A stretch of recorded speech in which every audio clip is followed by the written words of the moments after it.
Hi friends, welcome back to P video blog.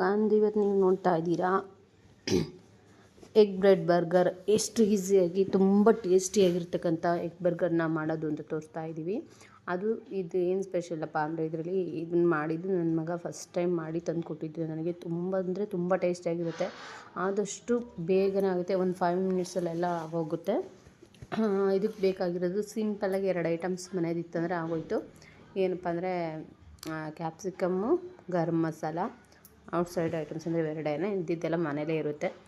ಮತ್ತು ಮೊಟ್ಟೆ, ಯಾಕಂದರೆ ಎಗ್ ಬರ್ಗರ್ ಅಲ್ವಾ, ಹಾಗಾಗಿ.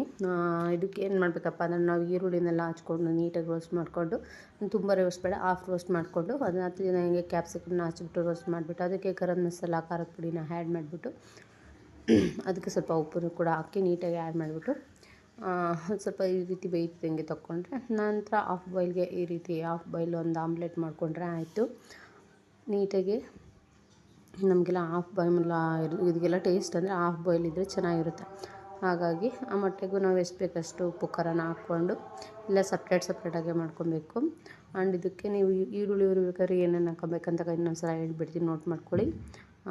ಈರುಳ್ಳಿಗೆ ಎಷ್ಟು ರುಚಿಗೆ ತಕ್ಕಷ್ಟು ಈರುಳ್ಳಿಗೆ ಕ್ಯಾಪ್ಸಿಕಮ್ ಕೂಡ ಹಾಕೊಂಡಿರ್ತೀವಲ್ಲ, ಎಷ್ಟು ಬೇಕಾದರೂ ಹಾಕೊಂಡು ಕ್ಯಾಪ್ಸಿಕಮ್ ಟೇಸ್ಟಿ ಇರುತ್ತೆ.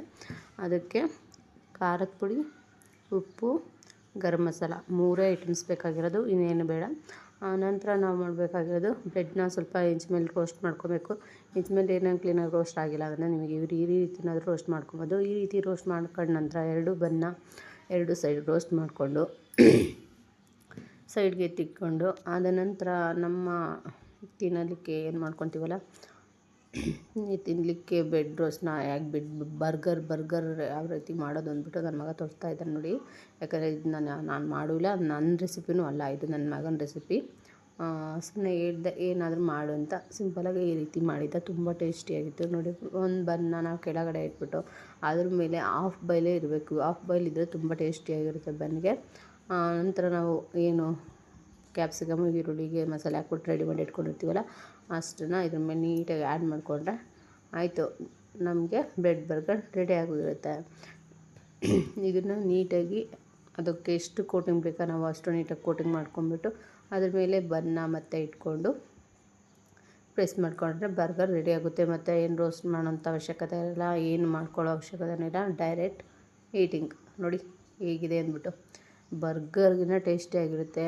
ಈ ಎಗ್ ಪಪ್ಸ್ಗಿನ್ನ ತುಂಬ ಅಂದರೆ ತುಂಬಾ ಟೇಸ್ಟಿಯಾಗಿರುತ್ತೆ. ಇದು ಫಸ್ಟ್ ಟೈಮ್ ನನ್ನ ಮಗ ನನಗೆ ಮಾಡಿ ತಂದುಕೊಟ್ಟಂಥ, ಅವ್ನು ಮಾಡಿದ್ದೆ ಫಸ್ಟ್ ಟೈಮು. ಸುಮ್ಮನೆ ನಾನು ಇರೋದ್ರಲ್ಲಿ ಮಾಡೋದಕ್ಕೆ ಹೇಳಿದ್ದೆ, ಅವನೇ ಏನು ಬೇಕು ಅದನ್ನು ಹಾಕ್ಕೊಂಡು ಇಂಗ್ರೀಡಿಯೆಂಟ್ಸ್ ಮಾಡಿದ್ದ. ನಂಗೆ ಆ ಟೇಸ್ಟ್ ಬಿಟ್ಟು ಬೇರೆ ಟೇಸ್ಟ್ ಬೇಡ ಅಂದ್ಬಿಟ್ಟು ನಾನು ಅವತ್ತಿಂದ ಅವನು ಏನು ಹಾಕಿ ಮಾಡಿದ್ನೋ ಅದನ್ನೇ ಅವನ ಕೈಲೇ ಮಾಡಿಸೋದು ಕಂಪಲ್ಸರಿ. ಅಷ್ಟು ಚೆನ್ನಾಗಿ ಮಾಡ್ತಾನೆ.